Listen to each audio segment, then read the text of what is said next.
Opisyal ng hawak ng Pilipinas ang Guinness World Record para sa largest water lantern display matapos magpalutang ng 11,000 water lanterns sa 12-hectare man-made lake ng The Lakeshore sa Mexico, Pampanga nitong May 10.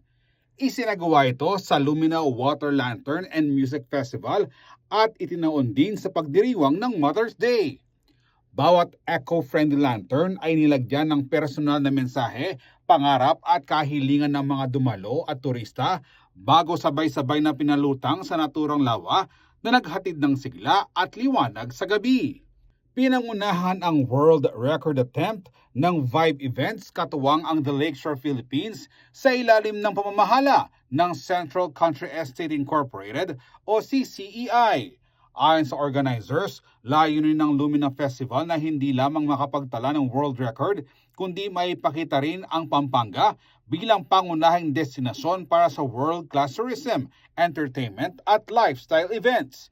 Kaugnay niyan, naging highlight din ng music festival ang performances mula sa ilang OPM artists, kabilang sina Jonoy Danao, Nobita, Jem Makatuno, Genesis D at El Manu and Jessie Kang na lalong nagpasigla sa selebrasyon.